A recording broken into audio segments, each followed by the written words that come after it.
சபாநாயகரை சந்தித்த அமெரிக்க தூதுவர் ஜூடி சங். மாவை சேனாதிராஜா காலமானார்.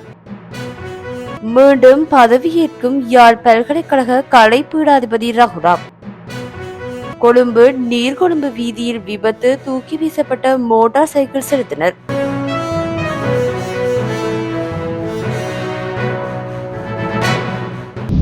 இலங்கைக்கான ஐக்கிய அமெரிக்க தூதுவர் ஜூடி சங் பாராளுமன்றத்தின் சபாநாயகர் ஜகத் விக்ரமரத்னவை கடந்த 24ஆம் தேதி பாராளுமன்றத்தை சந்தித்தார். இந்த சந்திப்பில் பாராளுமன்ற செயலாளர் நாயகம் குஷானி ரோகணதீரவும் கலந்து கொண்டார். சபாநாயகர் ஜகத் விக்ரமரத்ன அவர்களுக்கு தனது வாழ்த்துக்களையும் அமெரிக்க தூதுவர் தெரிவித்தார். அத்துடன் அமெரிக்காவின் புதிய ஜனாதிபதியின் தெரிவுக்கு சபாநாயகர் தனது வாழ்த்துக்களை தெரிவித்துள்ளார். 10வது பாராளுமன்றத்தின் இலங்கை ஐக்கிய அமெரிக்க பாராளுமன்ற நட்புறவு சங்கம் மீளமைக்கப்படவிருப்பதை வரவேற்ற அமெரிக்க தூதுவர் இரு நாடுகளுக்கும் இடையிலான உறவுகளை பலப்படுத்துவதன் அவசியத்தை வலியுறுத்தினார். கோவிட் தொற்று நோய் மற்றும் இலங்கை அண்மைய பொருளாதார நெருக்கடி போன்ற இக்கட்டான சூழ்நிலைகளில் அமெரிக்கா வழங்கிய உறுதியான ஒத்துழைப்புகளுக்கு சபாநாயகர் ஜகத் விக்ரமரத்ன நன்றி தெரிவித்தார். இலங்கை பாராளுமன்றத்திற்கு அமெரிக்க அரசாங்கம் தொடர்ச்சியாக வழங்கி வரும் உதவிகளை நினைவு கூர்ந்த அவர் இரு நாடுகளுக்கும் இடையிலான ஒத்துழைப்பு மேலும் மேம்படுத்துவதன் முக்கியத்துவத்தையும் வலியுறுத்தினார். ஜனநாயகத்தை பின்பற்றும் நாடுகள் என்ற ரீதியில் அவற்றின் மதிப்புகளை இரு நாடுகளும் பகிர்ந்து வருவதாக அமெரிக்க தூதுவர் இங்கு தெரிவித்தார்.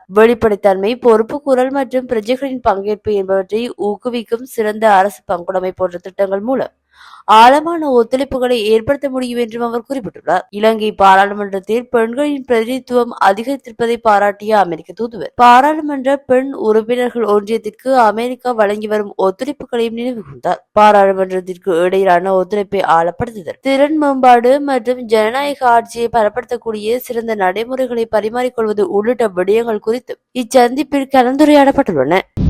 இலங்கை தமிழரசு கட்சியின் மூத்த தலைவரும் நாடாளுமன்ற முன்னாள் உறுப்பினருமான மாவை சேனாதிராஜா வைத்தியசாலையில் சிகிச்சை பலனின்றி உயிரிழந்துள்ளார். யாழ்ப்பாணம் மாவட்டப்புறத்தில் உள்ள தனது வீட்டில் தவறி விழுந்த நிலையில் யாழ் போதனா வைத்தியசாலையில் சிகிச்சை பெற்று வந்த அவர் நேற்றைய தினம் புதன்கிழமை சிகிச்சை பலனின்றி உயிரிழந்துள்ளார். அன்னாரின் இறுதி கிரியைகள் தொடர்பில் பின்னர் அறிவிக்கப்படும் என குடும்பத்தினர் அறிவித்துள்ளனர்.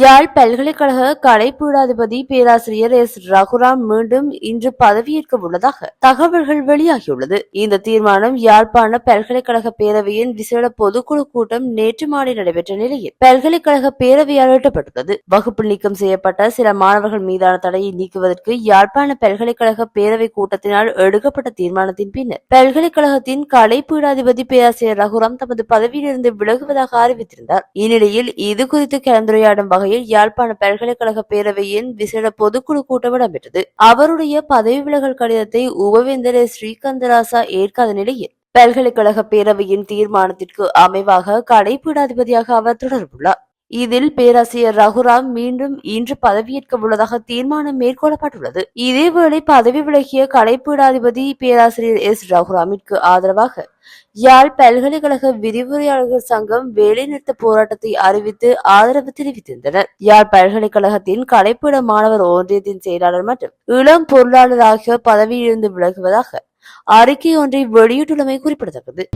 கொழும்பு நீர்கொழும்பு பிரதான வீதியில் நாகொடை சந்தை பகுதியில் இன்று வியாழக்கிழமை காலை இடம்பெற்ற வாகன விபத்தில் ஒருவர் காயமடைந்துள்ளார். நீர்கொழும்பு நோக்கி சென்று கொண்டிருந்த மோட்டார் சைக்கிளை நாகொடை தேவாலய வீதியில் இருந்து வந்த கார் மோதியதில் இந்த விபத்து இடம்பெற்றுள்ளது. இதன்போது மோட்டார் சைக்கிளை செலுத்தி சென்றவர் தூக்கி வீசப்பட்டு பலமாக அடிபட்டதில் கால்களில் காயம் ஏற்பட்டுள்ளது. காரின் முன்பகுதி மோட்டார் சைக்கிளுடன் இழுத்துச் செல்லப்பட்டுள்ளது. சம்பவ இடத்திற்கு விரைந்து வந்த போலீசார் விசாரணைகளை மேற்கொண்டு வருகின்றமை குறிப்பிடத்தக்கது. அமெரிக்காவில் வாஷிங்டன் டிசியில் சிறிய ரக பயணிகள் விமானமும் முழங்கு வானூர்தியும் நடுவானில் மோதி விபத்துக்குள்ளாகியுள்ளது. ரொனால்ட் ரீகன் தேசிய விமான நிலையம் அருகே நிகழ்ந்த இந்த விபத்தில் பயணிகள் விமானம் வெடித்து சிதறியுள்ளது. PSA ஏர்லைன்ஸ் நிறுவனத்திற்கு சொந்தமான சிறிய ரக பயணிகள் விமானம் தாமதமாக விமான நிலையத்தை நெருங்கும் போது சிகோர்ஸ்கை என்ற உலங்கு வானூர்தியுடன் மோதியதாக தெரிவிக்கப்பட்டுள்ளது. விமான விபத்து நிகழ்ந்த இடத்திற்கு மீட்பு படையினர் விரைந்துள்ளனர். இந்த விமான விபத்தை அடுத்து ரொனால்ட் ரீகன் தேசிய விமான நிலையத்தில் அனைத்து விமானங்களின் புறப்பாடுகளும் தரையிறக்கங்களும் நிறுத்தப்பட்டதாக அதிகாரிகள் தெரிவித்துள்ளனர். போடோமெக் நதிக்கு அருகில் உள்ள ரீகன் தேசிய விமான நிலையத்தில் சிறிய ரக விமானம் கீழே விழுந்தது உறுதி செய்யப்பட்டது என்று கொலம்பியா தீயணைப்பு மற்றும் அவசர மருத்துவ சேவைகள் துறை தெரிவித்துள்ளது.